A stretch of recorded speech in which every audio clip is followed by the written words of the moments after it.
Hi, I'm Hal Roberts. This is Bridge City News. Here's some of the top stories we've been following.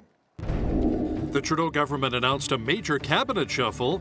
We will tell you about some of the key appointments. 2 people have died following a house fire in Calgary. We have the details. And the city of Lethbridge announces over $600,000 towards preventative measures to combat gun and gang violence. Your nation. Your province. Your southern Alberta. From the heart of Lethbridge, it's Bridge City News with Hal Roberts. Thanks so much for joining us. A major cabinet shuffle took place in Ottawa. Around 2/3 of Prime Minister Justin Trudeau's cabinet now have new portfolios. Trudeau unveiled his new team with a renewed focus on economic priorities such as affordable housing. Sean Fraser will take on the housing and infrastructure role. Toronto area MP Bill Blair will take over the defence portfolio. Anita Nadd, who had that role, now becomes the president of the Treasury Board. New Brunswick's Dominic LeBlanc takes over at Public Safety from Marco Mendicino, who was dropped from cabinet. LeBlanc will also take on the Democratic Institutions file and will continue to serve as Intergovernmental Affairs Minister. Other notable appointments include Mark Holland becoming the new Federal Health Minister. Arif Virani is the new Justice Minister. Pablo Rodriguez becomes Transport Minister. Lawrence MacAulay is the Agriculture Minister, and Pascal St-Onge becomes the Minister of Canadian Heritage. Prime Minister Justin Trudeau says he feels this new team moving forward will help keep Canada's economy on the right track. We have seen inflation come down in Canada faster than many of our peer countries. We've seen Canadians supported by targeted investments that have put money in their pockets while inflation has gone down. We have an incredible economic team, and I'm so proud to be doing this with my Deputy Prime Minister and Finance Minister, Chrystia Freeland. François-Philippe Champagne has been delivering, whether it's the Volkswagen deal that's going to create thousands, tens of thousands of jobs across Southern Ontario and across the country, whether it's investments coming in from coast to coast to coast. We're bolstering that economic team with the likes of Jean-Yves Duclos, Sean Fraser, Anita Anand, and others that are going to continue to step up and make sure Canadians know that we've got their backs, but we've also got them into the kind of ambitious and optimistic future I know Canadians want. Prime Minister Trudeau added that Finance Minister Chrystia Freeland and Foreign Affairs Minister Mélanie Joly will remain in their current roles. Federal Conservative leader Pierre Poilievre reacted to the federal cabinet shuffle. He says the Trudeau government is a complete failure. He made the comment while speaking with reporters in Timmins, Ontario. It's funny, though. The one minister who is responsible for these failures didn't get moved, and that minister is Justin Trudeau. After 8 years of Justin Trudeau, everything costs more. He's doubled our national debt, printed money, and caused the worst inflation in a generation. That has meant a major real pay cut for Canadians. Seniors are choosing between eating and heating. 1.5 million Canadians are going to a food bank, and 1 in 5 are skipping meals outright because they can't afford the price of food. After 8 years of Trudeau, his carbon tax is rising. At 14 cents a litre, it already makes gas, heat, and groceries more expensive and kills jobs. Now, he wants to quadruple it to 61 cents a litre, which will mean many people will have to turn off the heat in the wintertime in towns like Timmins, where it gets cold and they have no choice but to heat their homes. Toronto police provided an update to a daytime shooting which killed 1 person at a parking lot in the Cabbagetown area of the city on Tuesday afternoon. At approximately 12:15 p.m., officers were approached by a citizen. The citizen identified this parking lot behind me as an area where sound of gunshots were heard. The officers attended the lot behind me, where they found a male who was non-responsive in a car. Emergency measures were undertaken, and the male was found to be deceased shortly after. At this time, I don't have much more information. We're still very early in the investigation. We do not have any suspect information. We're asking for the public's help with anybody with any kind of cameras, whether they're on their homes, their cars, or cell phone video. If they can please contact Toronto Police 51 Division at 416-808-5100 or 1-800-222-TIPS. RCMP in Nova Scotia confirmed they have found the bodies of 2 children missing since floodwaters washed the vehicle they were in off of a road. Police say the human remains found on a shoreline in a nearby county were those of the second child who had gone missing. One youth is still unaccounted for. Searchers recovered the body of a child in the primary search area in Brooklyn. I can also now confirm that the remains located yesterday in Kings County were also those of a child. Both are believed to be related to the 4 people who reported missing on July 22nd, when the region was experiencing extreme flood conditions. We are continuing to work with the Nova Scotia Medical Examiner's Office with regard to positively identifying the remains of both children. The initial investigation from speaking with the people that survived from those vehicles, as well as the surrounding area, we reason to believe that they were fleeing their house. So they were leaving their residence, trying to get to a safe area, and that's when they were struck with the storm surge as they were leaving. Well, it was sunny and hot again today in Lethbridge, and if you're looking for some shower activity this week, there may be a little bit on the horizon. Jeanette Rocher is here with an early look at the forecast. Jeanette, we could potentially see some moisture developing by Friday? Yeah, a 40% chance of showers expected on Friday and a little bit cooler temperatures as well on Thursday, as we're seeing a high of 25 degrees down from 27 today, which was today's high. Also in the evening, could be seeing some single digit numbers there. An overnight low of 9 degrees is expected. Also, those gusty 50K winds that we saw today, well, those should be dissipating by morning as well. And I will be back later in the show to let you know how the national forecast is shaping up. Hal? Great, thanks so much, Jeanette. The Calgary Fire Department says 2 people have died in a house fire. Multiple calls came in about the fire just after midnight. Fire officials say a neighbor pulled one victim out of the burning home and the other was found in the basement. 2 people were able to escape on their own. Health Canada has weighed in on a Calgary Medical Clinic's plan to charge patients for faster access to a family doctor.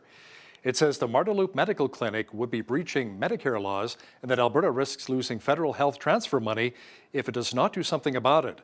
The clinic has said that beginning next week, it will see patients for free 1 day each week. The other 4 days will be dedicated to patients who pay annual membership fees of $2,200 for individuals and $4,800 for a family. Premier Daniel Smith and Health Minister Adriana LaGrange issued a statement saying they have directed AHS to investigate the clinic to ensure compliance with all legislation. The Alberta government says over the next few years, more than $1 billion will be invested into affordable housing. Government officials say their housing strategy will increase affordable housing units by 40% over the next decade.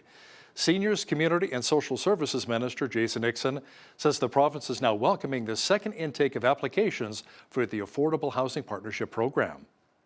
This funding round of the Affordable Housing Partnership Program will make $68 million available to support new affordable housing projects across Alberta. Projects eligible for this funding include specialized housing, mixed income development to support households of different income levels, and mixed-use developments offering a range of services in addition to housing. This program will support the construction of new housing, the renovation of existing properties, and the creation of new innovative housing solutions.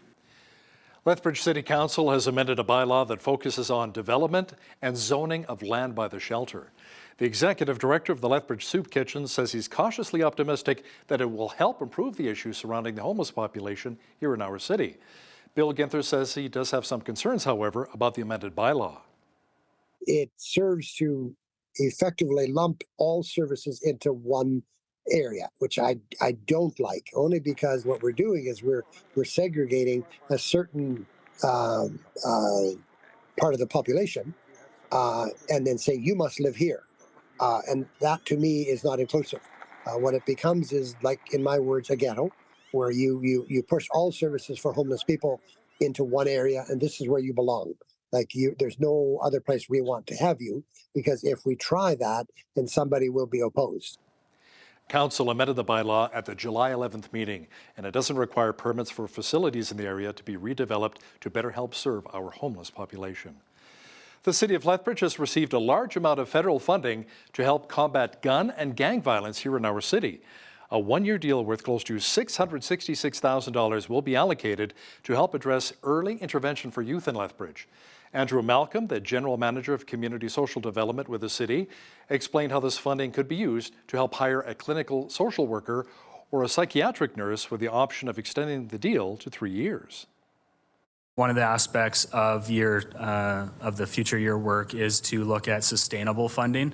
So we recognize that this grant and anything proposed as an intervention method or prevention method is likely to have ongoing costs. Part of what we've already been talking about in terms of our consultant expertise that we'd be looking at is experience with understanding what funding sources are out there so that anything proposed as an initiative through this has some sustainable funding attached to it, or that we could look at understanding. Again, this is only through the Building Safer Communities Fund, would be within the next 3 years. Councillor Belinda Croson says this funding is vital for early intervention to make sure youth in our community don't turn to a life of crime. We talk all the time of the need to have more intervention and prevention services. That if we do that work with youth, with people before they are into violence, into crime, if we do the work with people before they are unhoused, if we do that work, in the end we save time, money, energy, we redirect people into a better lifestyle and into a better life in the future. And that's what I see here. And this is a federal grant. We have the money here and we can use it appropriately. And if we look at it as doing prevention and intervention and building a safer community, I can absolutely get behind this. Now, with the grant, city staff said that there's no net cost to the city for this initiative. Lethbridge City Council voted unanimously on Tuesday to take more steps in attracting film and television production to our city. Council was asked to allocate around $780,500 to hire 2 full-time liaison positions for the city and Economic Development Lethbridge. The contract with the city would be for 2.5 years, and the EDL position would be for 3.3 years, both starting in mid-2024. Trevor Lewington, the CEO with Economic Development Lethbridge, broke down the costs for his group.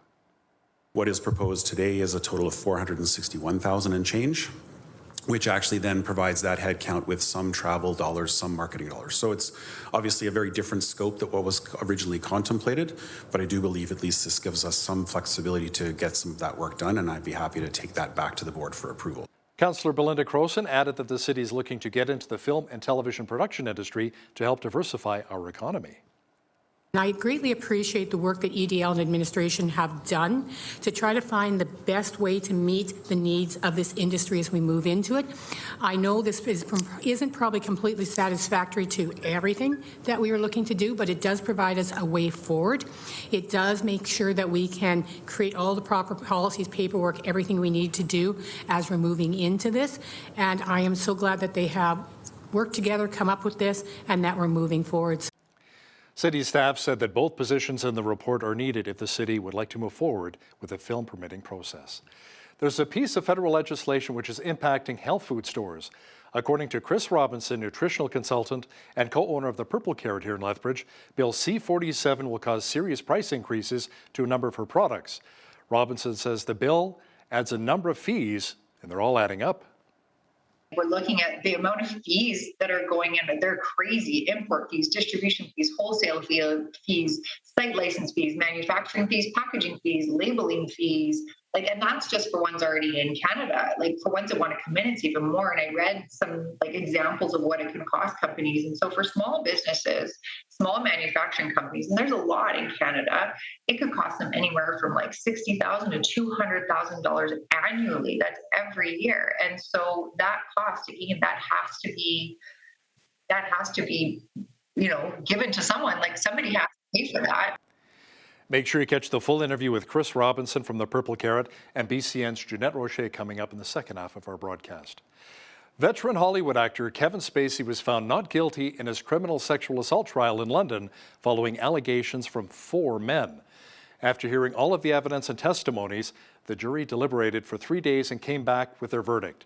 Spacey, who turned 64 this week, pleaded not guilty to various charges, including sexual assault and indecent assault.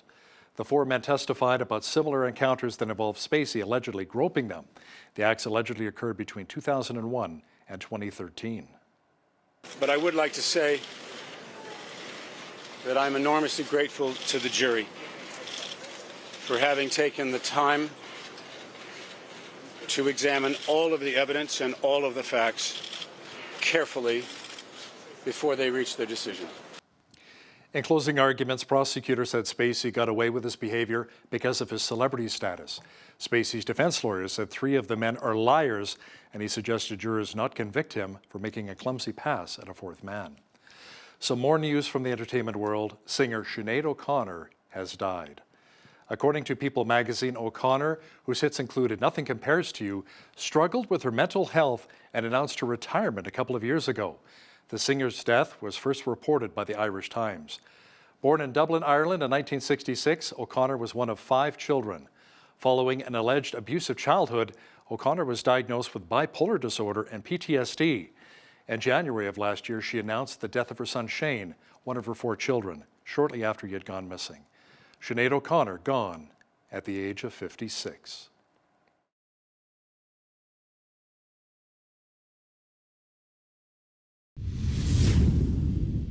We had lots of sunshine and hot temperatures once again today across much of southwestern Alberta. Jeanette Rocher is in now with all of the weather details. Jeanette, there's been talk of some cattle ranchers having to sell their cattle because of the drought conditions. It's been pretty dry for most part of the summer here. Oh, it sure has, Hal, but it does look like those ranchers could be seeing a bit of a reprieve on Friday. After that, though, looking like it's going back to mainly dry conditions as well. So we are kind of looking at that 40% chance of Friday showers there. High of 25 degrees on Thursday, though, mainly sunny skies, down to 20 on Friday, then back up to 27 and mainly sunny skies on Saturday. We're going to see a mix of sun and cloud on Sunday with a high of 31 degrees, so it's going to be very hot again on Sunday.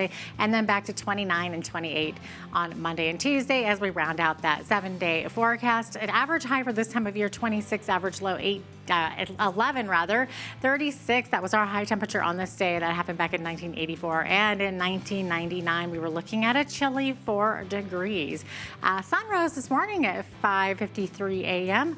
We're looking at a sunset this evening at 9:21. We're just under 15 hours and a half of daylight, about 15:28 to be exact. Okay, mainly sunny conditions on the west coast tomorrow. Victoria looking at a high of 22 degrees, but 17 near the water, so quite a bit cooler. 23 for a high in Vancouver with light winds, partly cloudy skies, but 30 winds in the Strait of Georgia. Now, Edmonton, after a fairly heavy rainfall today, we're looking at 5 to 10 millimeters of rain tomorrow, seeing another 60% chance of showers tomorrow with a risk of thunderstorms, high of only 17 degrees.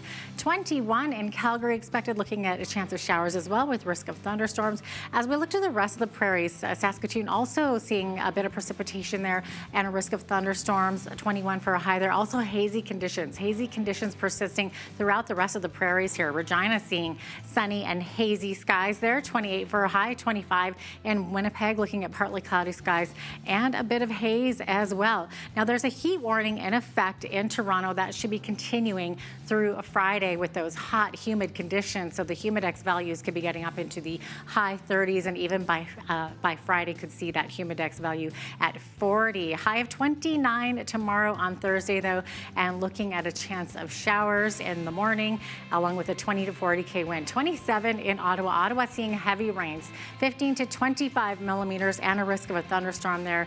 And Montreal also seeing a slight chance of showers there, high of 25, and a risk of a thunderstorm. As we get into Atlantic Canada, Fredericton also seeing some precipitation there, 29 for a high.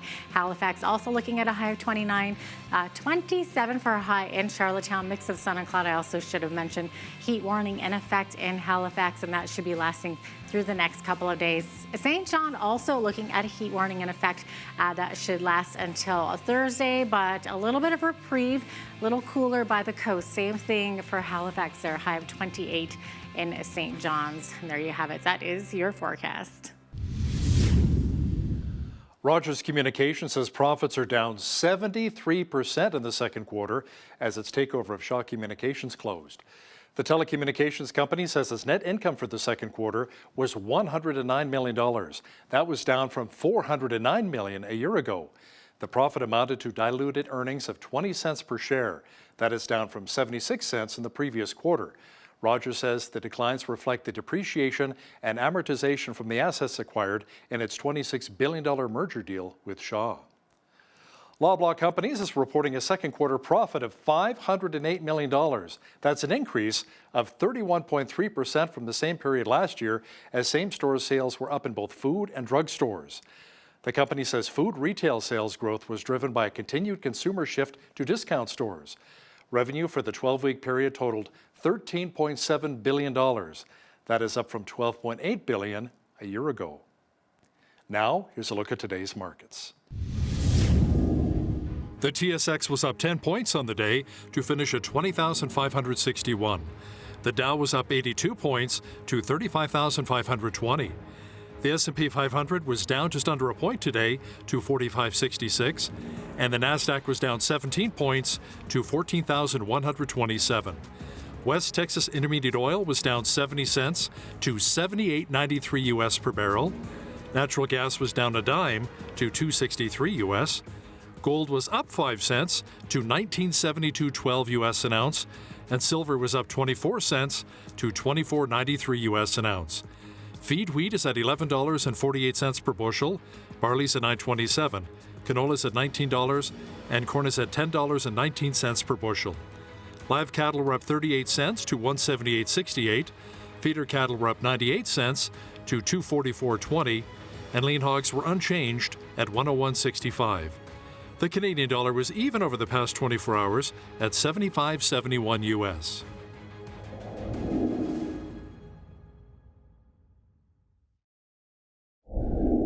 Recapping one of our top stories, Prime Minister Justin Trudeau said today's cabinet shuffle was about putting the best possible team in place to respond to challenges Canada is facing. He says the government is focused on showing optimism and ambition for getting Canadians through, quote, consequential times. Trudeau shuffled two-thirds of his cabinet, leaving only 7 ministers in their previous jobs, including Finance Minister Chrystia Freeland and Foreign Affairs Minister Melanie Joly. Bill C-47 is a piece of legislation that is affecting the natural health industry here in Canada. Coming up, we'll chat with Chris Robinson from the Purple Carrot in Lethbridge to discuss its severe impact and how it impacts you as well. If you see news happening in your community, be sure to drop us an email at info@bridgecitynews.ca. We'd love to hear from you. Here's today's Bridge City News community calendar. The Lethbridge International Air Show returns July 29th and 30th at the Lethbridge Airport. Gates open at 9 a.m. This family-friendly event features crowd-pleasing aerial performances, exciting displays of planes, jets, and helicopters, plus a food truck fair, monster truck rides, a kids' playland market, and trade show. So much to see and do at the Lethbridge International Air Show, July 29th and 30th. Do you have a heart to serve our community? The Lethbridge Soup Kitchen is looking for volunteers to help prepare, serve, and clean up after meals that are given every day. The Lethbridge Soup Kitchen's mission is to help alleviate the struggle of poverty for individuals and families who are poor, have very limited income, or just in need of a hot meal. They also desire to increase public awareness of the needs of the poor and homeless in Lethbridge. For information and to volunteer, visit lethbridgesoupkitchen.ca. And that's today's Bridge City News Community Calendar.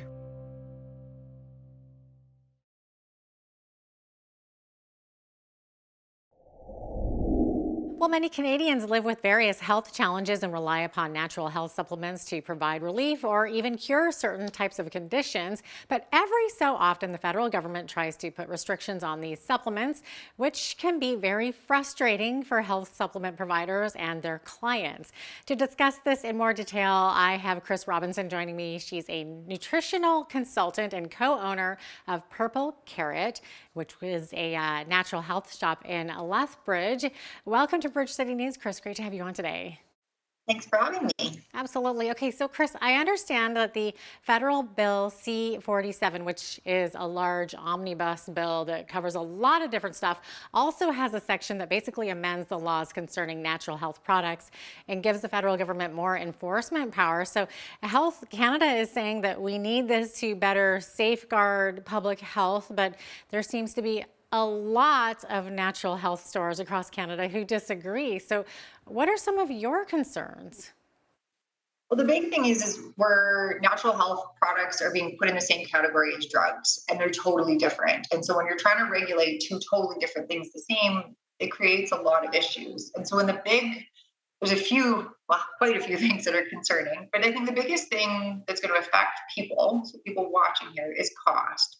So there's a whole bunch of new fees that are coming in, and that's going to affect the companies and their ability to continue to create products. But then, so for those companies who don't close, who can afford to make all these changes, for those ones that do stay in business, there has to be some cost recovery for them. So it's cost recovery for the government, which pass on to cost recovery for the companies, which then moves on to us and then the consumers. And so costs are going to go up. We're going to have less product availability.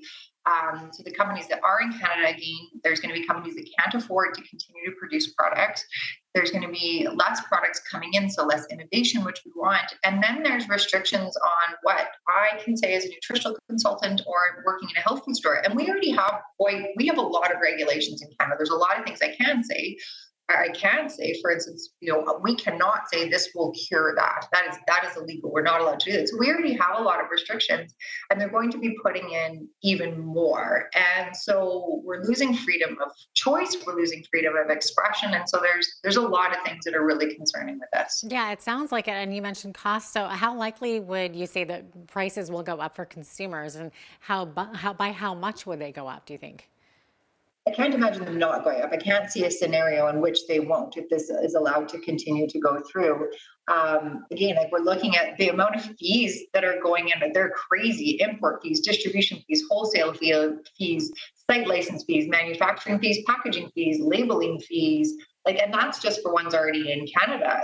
For ones that want to come in, it's even more. And I read some examples of what it can cost companies. And so for small businesses, small manufacturing companies, and there's a lot in Canada, it could cost them anywhere from $60,000 to $200,000 annually. That's every year. And so that cost, again, that has to be given to someone. Somebody has to be eaten by the consumer in the long run, really. Yeah. And we're already struggling, right? We already had COVID. So many businesses closed during that. We have inflation and interest rates. I cannot believe our operating costs. And we don't have a huge monster warehouse.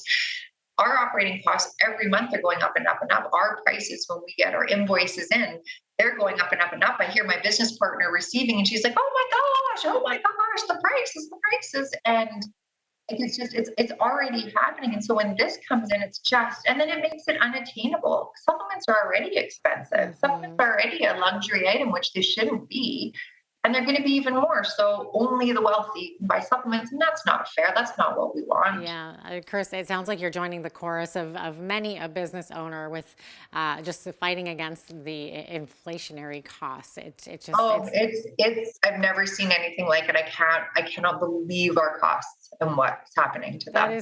It's very, very unfortunate. With regards to this bill, so one complaint that we've heard from health store owners is that there wasn't any advance notice or consultations with stakeholders like yourself. No, and I'm not a lawyer, I'm not a politician, so how all the parliament works is, not much more beyond what I learned in high school.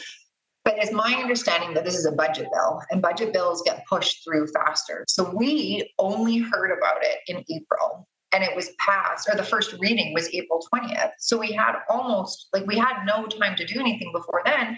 And then it was actually passed into law at the end of June. So even between them, there's no time. And this happened in 2008. And there's a lawyer with the Natural Health Products Protection Association, and we won in 2008 when they were trying to do this because we had time to fight back and have our voices heard. So when it's pushed through without input from the industry, or without Canadians getting a chance to say, whoa, this is not okay, it's concerning. We had no time.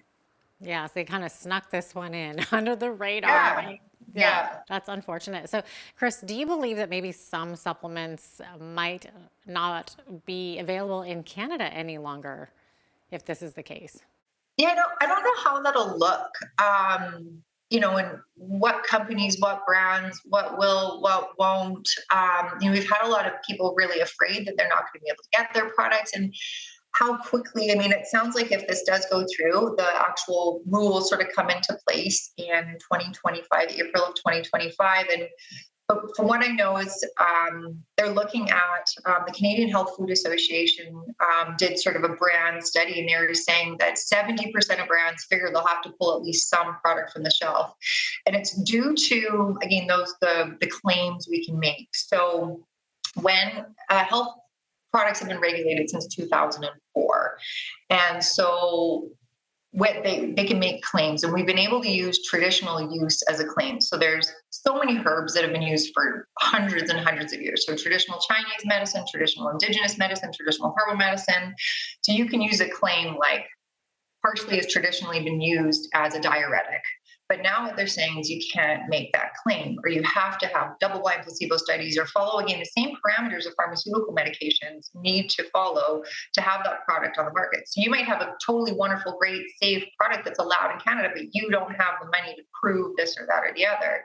There's new labels that have to be made. So again, if you can't afford to, that product's gone. And so how many products will be affected? I don't know. And we're seeing, unfortunately, that there's a lot of big corporations buying up little supplement companies, which will hopefully save them. But then again, we're getting a monopoly, and we have big companies. And so we're getting less control in our industry. And it's just health food stores in the industry. It's changing from what it should be. It's changing from what it used to be when I got into the industry, like, oh my gosh, decades ago. And it's sad because we will see, again, 70% of brands having to pull their product. There's 1 in 5 brands considering moving out of Canada. And 83% of supplement companies feel like they're not sure if they can withstand the costs of this program. Wow. I would imagine that most shop owners, such as yourself, that have these natural health shops, I would imagine most of them are opposed to this bill. And do you have an idea of how many of them believe that this might cause their business to go under? I don't know anybody that's not opposed to it in the industry at all. I can't imagine why you wouldn't be when you know how NHPs are regulated, it's happening. Would they close? I don't know. I don't know the status of where they're at. We've seen health food stores in Alberta, none that I know of in Lethbridge recently, but in Alberta, there's some that have closed through COVID. And again, we have all this other financial stress. This SIBA loan, the sort of business loan that the government gave out, it's being called by the end of the year. So you have to have it paid back by the end of the year. Or else you have big interest rates and you have to pay back more money. And I was talking to our Canadian Federation of Independent Business rep the other day, and he was saying 80% of businesses can't afford to pay that back. And he knows 20 to 30 businesses in the Lethbridge area alone that will be closing if they have to pay that back. So that is heartbreaking. It is heartbreaking. These are small businesses. These are people like me. These are people that care about our community and health. And it's sad. And it's just this pressure. And being a business owner, turns out it's pretty stressful. And and adding this to our industry in particular, it keeps me up at night. Oh, I can imagine it would. Absolutely. Okay. So Chris, what do you say to those who might agree with Health Canada that more oversight is needed to protect individuals from adverse reactions to natural health supplements? Because it is true that this can happen similar reactions to pharmaceuticals. You can absolutely have an adverse reaction from a natural health product. I would argue that similar is probably not the appropriate word. We're comparing apples to oranges. So when we look at the safety of natural supplements, in fact, I read a CTV article yesterday. Actually, Health Canada made a statement on it saying that natural health products are generally very safe and have fewer side effects than pharmaceutical medications. But when we look, and it's actually, I was trying to find some stats for Canada, and I had a really hard time finding stats. But in the United States, pharmaceutical medications are the 3rd leading cause of death behind cancer and heart disease. Natural supplements aren't even on that list. The lawyer who is fighting for us in this right now, his name is Sean Buckley. he was fighting years ago, and he contacted Health Canada looking for information on deaths from natural supplements. And so this was a few years ago. And so they went back to 1965, and they had no records from 1965 until when he asked in the 2000s here, and there were zero records of deaths from natural supplements. And so we can't compare. And maybe there's been a few things since then or that weren't reported, and there can be adverse reactions for sure. But Tylenol kills on average 38 people in Canada per year. They have statistics out of BC where the coroner's reports were doing studies from 2000 to 2010 and found that pharmaceutical overdoses were killing between 140 and 180 per year. And this is like pre-opioid crisis. This is, it's alarming. We can't even compare them. So yes, you can have an adverse reaction. You can get diarrhea from too much vitamin C or magnesium. You can get a flush from niacin. You can be sensitive to the sun from St. John's wort, but they're not even in the same ballpark of safety. Do you know if hospitals were required in the past to report adverse effects of natural health products like herbal remedies and supplements? It wasn't anything I really thought about. And then this Vanessa's law came in 2013. And that was part of it. So they're required to report adverse medication reactions. My assumption was always that they did. So I didn't realize they didn't, or there was rules or not rules or what have you. But now they have to, because we fall into that same category. So they lumped us under the Vanessa's law.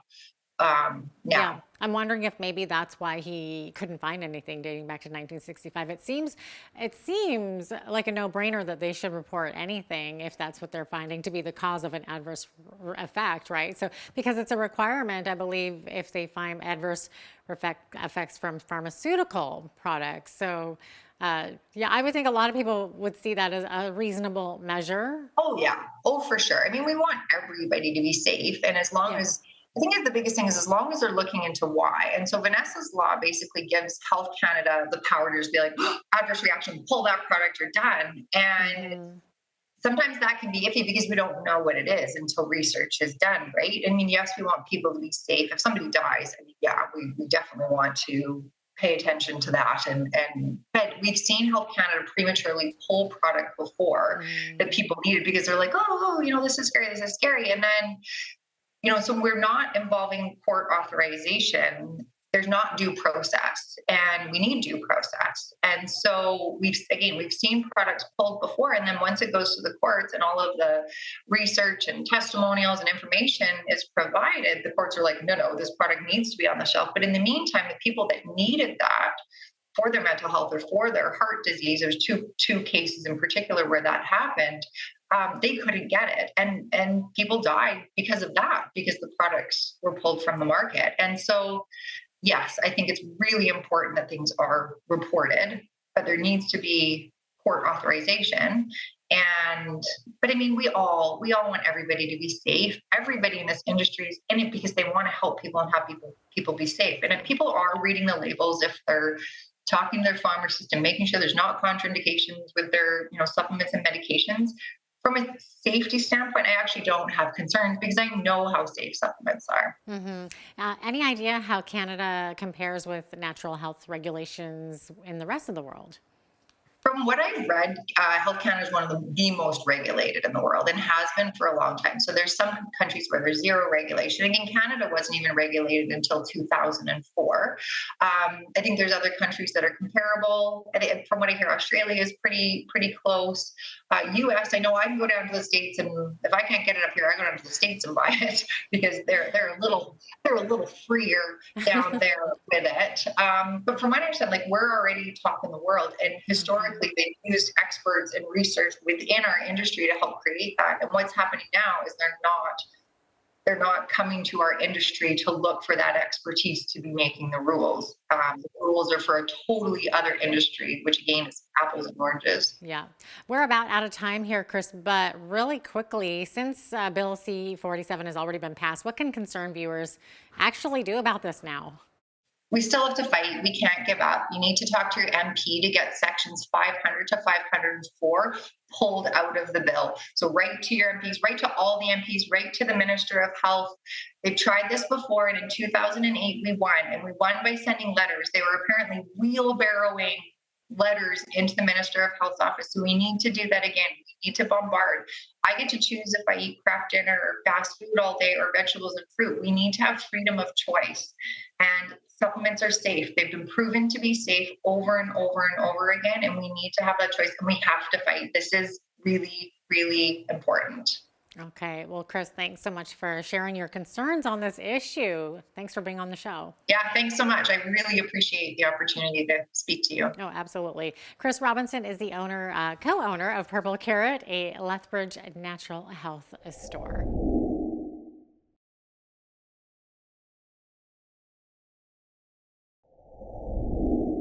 I think it would be safe in saying that all of us hate it when we fail at something. I know I do. Of course, we have all failed along the way, but perhaps the issue is, how do we respond to failure? Joining us today from Edmonds, Washington is Dr. Greg Jantz. He is a certified psychologist and the author of 45 books, the latest of which is Why Failure is Never Final. Dr. Jantz, welcome once again to Bridge City News. It's always a pleasure to have you on our show. Oh, good to be with you today. And this is a really interesting topic. Well, looking forward to hearing more about it. So let's get started. Can you give us a brief overview of your book? Sure. When I think about failure, and by the way, this is my 39th year in the helping professions, and I see a lot of folks who feel like, man, I have failed and there's no hope, and I failed in my career, relationships. You just have a sense of failure. And so I begin to look at this and go, you know what? No. Some of what we think are failures can be our greatest steps towards really maybe a plan that is really good. And I believe that hope comes when we have a plan. So I love helping people see, no, yeah, we all make mistakes. We're all human beings. But guess what? We're going to use this. God's going to use this, and it's going to be good. Hang on. Hang on. We get into a mentality that really feels like I am a failure, and we start to identify that. And I'm here today to tell you personally that's not true. Well, speaking personally, when I've experienced failure, especially big failure, that feeling of failure seems to be in lockstep with a sense of shame. Is there a connection between failure and shame? Totally. And I'm so glad you mentioned that. Shame says I'm defective or something's wrong with me. And if we have a sense that something's wrong with us, we're going to probably live a life of perceived failures.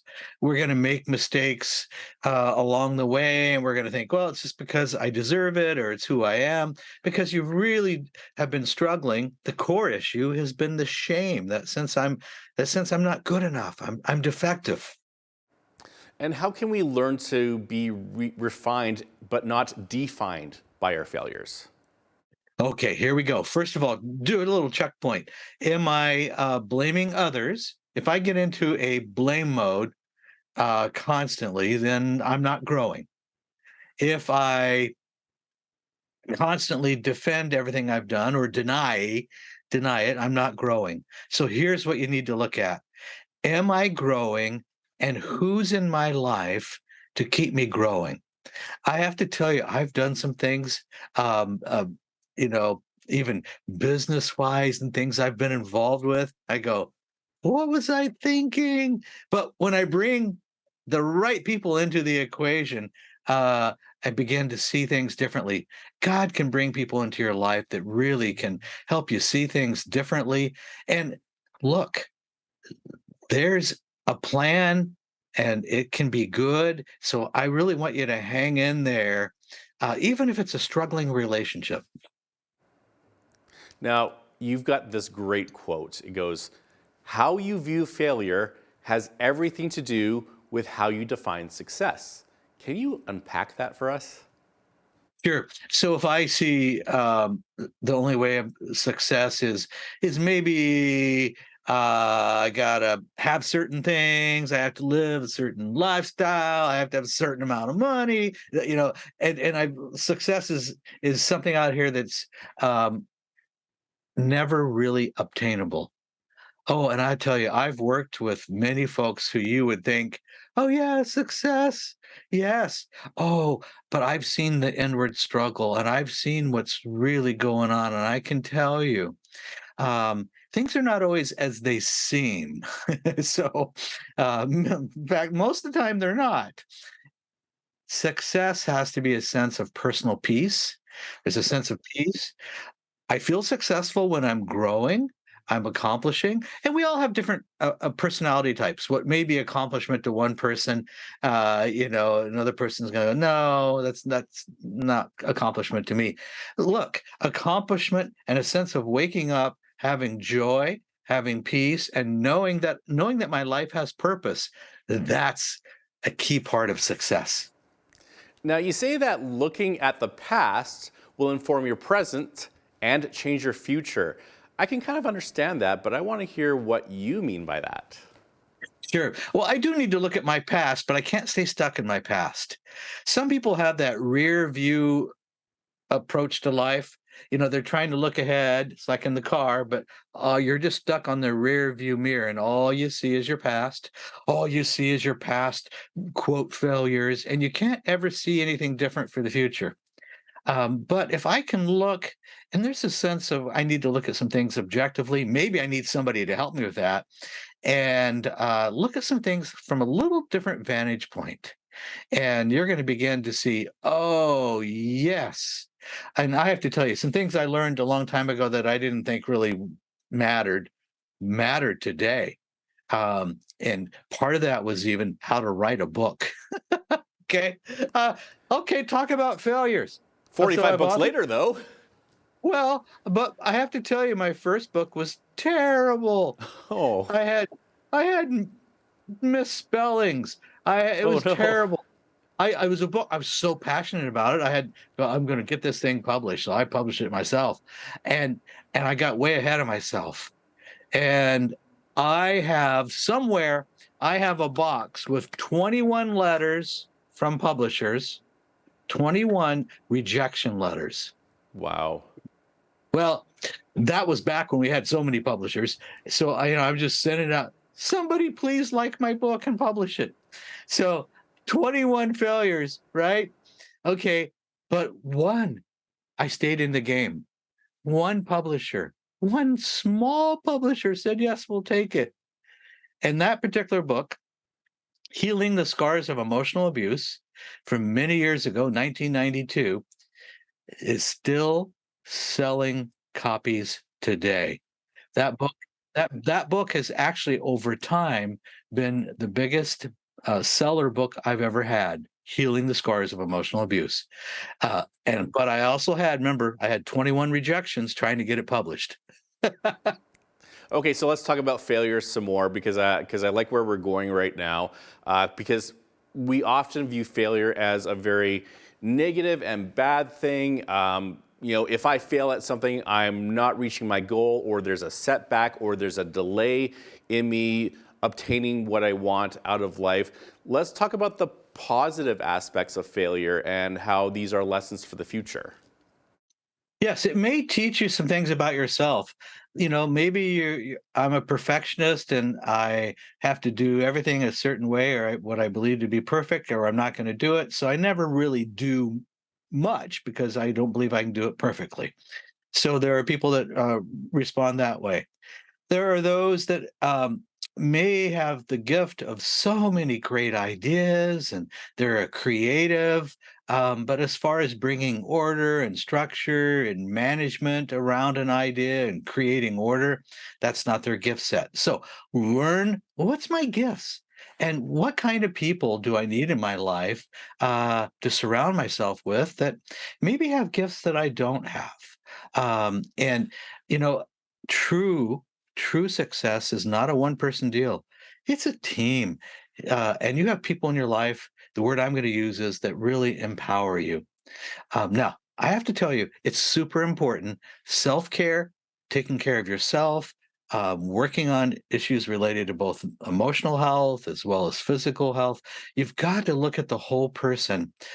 Sometimes people get so focused on a particular goal that a lot of other things in their life fall by the wayside, and it's really not healthy, and they're really not happy.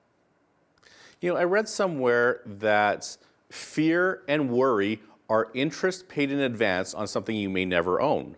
So let's talk about what's the link between fear and failure. Well, fear is something we all will experience. We just can't stay stuck in it. Anxiety is the number one diagnosis in North America right now. Anxiety. It's not a medical diagnosis, but it is the number one diagnosis because people are feeling anxious. So it freezes us. It freezes our brain. We tend at times not to make decisions with fear, or we make a lot of impulsive decisions. I'm impulsive and I act out. So watch it with fear. Fear also lies to us. Fear says you can't do it. Fear says, you're defective. That's where shame comes from. So we've got to plug the truth in, and the fear will always lie to you. Now, the final section of your book is about how to reframe our failures. What are a few of the 14 ideas you suggest? Well, one of the things to reframe is, first of all, be careful about anger or bitterness in your life. If I feel like I've failed, I can get really angry at others or myself. So one of the things that I need to look at is my emotional health. Look for the 3 deadly emotions: anger, fear, and guilt. What are we saying? We're saying those toxic emotions can take you away from what you really want in life. So, one of the targets I have to have is I'm going to keep working on my emotional well being in my life. And I also then need to look at what are the relationships in my life? Do I have empowering, truth telling friends in my life? Or am I surrounded with people that maybe are doing the opposite? So, begin to look at again, that's one of the targets is the health of my relationships. You got to have somebody that can believe in you. Really believe in you. And obviously, it's really unhealthy to be in that failure mode. So let's talk about how to move on after failure. And does thankfulness help us move on? Oh, I'm so glad you mentioned that. I'm going to use the word gratefulness. Okay. Yeah. And maybe it's a good time to start a gratitude journal. I can tell you, I know it sounds maybe even silly, but gratitude in our lives, we love to be around grateful people. They're like a magnet. Grateful people just draw others to them. When I say grateful, I mean really, sincerely. You're moving beyond all your personal issues to gratitude, and you're beginning to be in a place to serve others. We had my wife and I a number of years ago had a very difficult period of time. Cancer was in her life, and dealing with that, and she began a gratitude journal. Literally every day writing gratitudes. Fast forward many years now, um, she's still doing this. There's lots of journals, and she's at she was last at 27,000 something gratitudes. But here's what I learned from her. First of all, how do you write 27,000 gratitudes? Well, you just do a few each day. But she said, I think it was one of the things that changed my perspective that really helped keep me alive. Wow, gratitude. So when we move beyond a sense of failure, we become more grateful. Now, what would you say to a person who feels that they can never recover from their failures in life? Maybe something that they did in their past really crippled them and they feel that they could never move on from that. Yes, there's something called self-forgiveness. There's forgiving of others. Maybe you had somebody that was extremely abusive in some way that created a lot of harm, and so now you feel resentments and bitterness. I can tell you for success, we've got to deal with any old past pain. Sometimes it's self-forgiveness. It's going, and self-forgiveness is not saying, it's not a license to say everything I did was right, but there comes a place where you go, you know what, I made some mistakes, and I'm not going to punish myself for that anymore. I've learned a great deal. I'm going forward. So, forgiveness, a key part of moving beyond failure.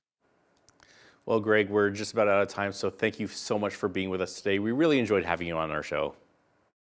Good to be with you, and I just want to say it again. Hope comes when there's a plan, and really, truly, I know personally, when there has been failure, it does not need to be final. Hope comes with a plan. Dr. Greg Jantz is the author of Why Failure is Never Final, available at aplaceofhope.com. I'm Naveen Day. On behalf of all of us here at Bridge City News, thanks for watching.